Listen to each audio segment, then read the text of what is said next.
এখন যেটা করা যায় শেখ হাসিনারে আমরা ফেলে দিই, তাইলেই সমাধান হয়। এর বাইরে কিছু হবে না, হয় সে থাকবে না হয় আমরা থাকবো। আরে দুইটার একটা, মানে সে থাকলে আমরা থাকতে পারবো না, আর আমরা থাকলে তারে রাখা যাবে না। এবার রাষ্ট্র কাঠামো আমাদের সাথে বিমাতা সুলভ আচরণ করলেও আমাদের অর্জন অনেক বেশি, এটা অস্বীকার করার কোনো সুযোগ নাই। যেখানে আমরা ছিলাম নিষিদ্ধ, সেই জায়গা থেকে আল্লাহ রাব্বুল আলামিন আমাদের করে দিছে সেকেন্ড লার্জেস্ট পার্টি। আমাদের রাজনৈতিক অধিকার চাইছিলাম শুধু। 3 তারিখ 4 তারিখে যখন সিচুয়েশন খুব রেডিক্যালি চেঞ্জ হয়ে যাচ্ছিল, আমাদের যখন 1 তারিখে নিষিদ্ধ করা হলো, 31 তারিখ নিষিদ্ধ করা হলো, দুপুর 12টায় ঘোষণা আসতো।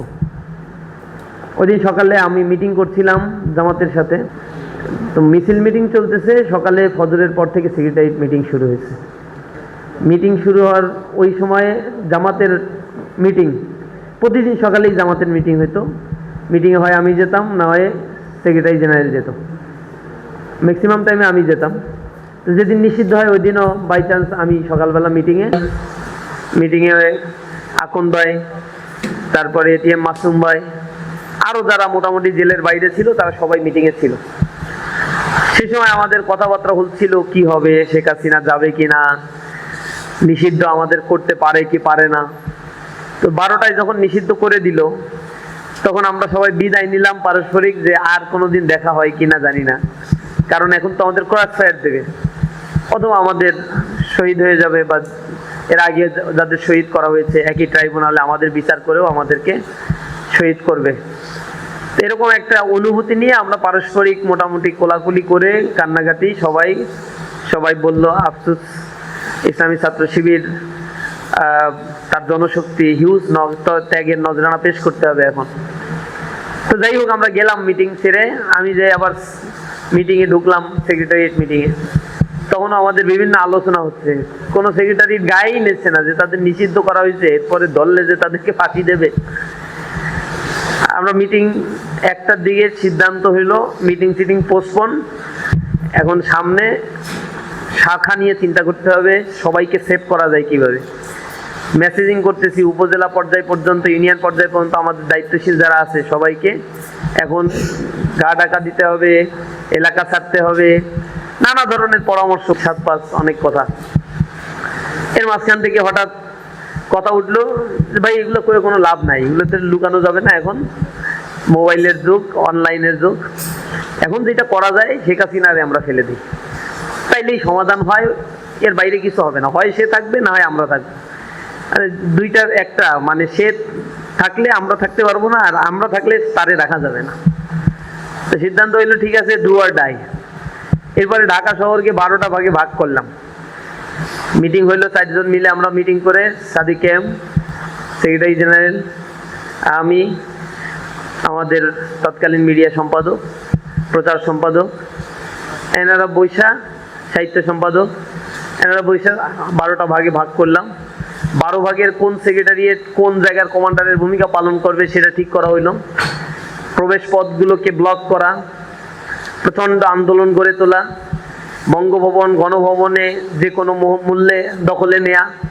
3 তারিখে আমরা একটা স্টেপ নিয়েছিলাম, প্রশাসনের অত্যাধিক উপস্থিতি, প্রচণ্ড ফায়ারিংয়ের মুখে এটা পারি নাই। 4 তারিখে একটা পদক্ষেপ নিয়েছিলাম, কাছাকাছি গিয়ে আমরা পারি নাই। 5 তারিখে 4 তারিখ রাতে একেবারে ফুল অ্যান্ড ফাইনাল আমাদের সিদ্ধান্ত, যা হবে হবে, যাবই। অনেকটা বিদায়ী বক্তব্যের মতো সবাই যে যার কাছ থেকে অনলাইনেই বিদায় নিলাম, যে স্পটে আছি। আর কোনোদিন যদি দেখা না হয়, আল্লাহ যেন জান্নাতে দেখা করে দেয়, কারণ আমরা নিশ্চিত জানতাম এখানে ফায়ারিং করবে এবং সবাইকেই শহীদ হইতে হবে। সব সেক্রেটারিয়েটরা ময়দানে, উত্তপ্ত জায়গা। 12টার সময় আমরা চিন্তা করতেছি, 11টার সময় আমি যোগাযোগ করতেছি সব পয়েন্টগুলোতে। আমার তো সারা দেশ নিয়ে চিন্তা নাই, আমার ঢাকা কন্ট্রোল করতে পারলেই হইলো।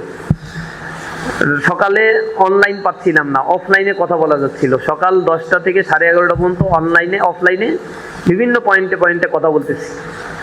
দেখি কোনো পয়েন্টে কোনো কাকপক্ষীও নাই, আমাদের ভাইরা আছে গলিতে গলিতে, বলতেছি একটা স্লোগান দিয়ে নামেন, কেউ সাহস করে না। পরে যমুনা ফিউচার পার্কের সামনে যে টিমটা, তাদের বললাম যে আল্লাহর উপর ভরসা করে একটা স্লোগান দেন, নামেন। স্লোগান দিতে গিয়ে পুলিশ আর্মি ফায়ারিং করলো, সেখানে আমাদের 3 জন ভাই গুলিবিদ্ধ হলো, একজন স্পট ডেড হলো, তারা উপর ঢুকে গেল। এর মাঝখানে বললাম মিরপুর 10-এ আমরা নামি, তারা নামছে, ফায়ারিং করছে, কয়েকজন ভাই গুলিবিদ্ধ, কাজ হয় না, গলিতে ঢুকে গেছে। এর মধ্যে বললাম যাত্রাবাড়ি নামেন, বলতেছে এই জায়গায় নামা মানেই হচ্ছে সবাই মারা যাওয়া। এর মাঝখানে আমার নেট শেষ, আল্লাহর উপরে ভরসা করে আমি চলে গেলাম বিএনএস সেন্টারে উত্তরা, যেখানে সবচেয়ে মেসাকাটা বেশি হয়েছে। আল্লাহ আল্লাহ করতেছি, আল্লাহ যদি বাঁচায় রাখো তো শেখ হাসিনার তুমি এখান থেকে বিদায় করো, আর যদি শেখ হাসিনাই রাখো তাহলে আমাদের শহীদ করে দাও। মানে আমাদেরকে শেখ হাসিনা ঢুকলে ঢুকলে জেলখানায় নিয়ে সংগঠনটাকে খুবই কষ্ট দিবে, মেসাকার করবে। আল্লাহর উপরে এই তাওয়াক্কুল নিয়ে রাস্তায় হাঁটতেছি, কয়েক দফা পুলিশের দাওয়া খেয়ে খেয়ে খেয়ে খেয়ে উত্তরা পর্যন্ত গিয়ে যাই অবস্থা দেখি খুবই করুণ। সে সময় আমার সাথে কয়েকজন ছিল, এই যে রংপুরেরই জেলা সভাপতি 2 জন, ওরা তখন আমার বিভাগের সদস্য, 2 জনদের নিয়েই নামছি। 2 জনদের নিয়ে হাঁটতে পারতেছি না, কারণ এত লোক 3 জন হাঁটা যাচ্ছিল না। একজনদের নিয়ে নামছি, আর একজনদের বলছি তুমি অন্যভাবে যাও, পরিস্থিতি খারাপ। প্রশাসন দিল ধাওয়া, একদিক থেকে সবাই সেটাই অন্যদিকে চলে গেল। 12টার দিকে যখন দেখলাম টেলিভিশনের স্ক্রিনে লেখা আসতেছে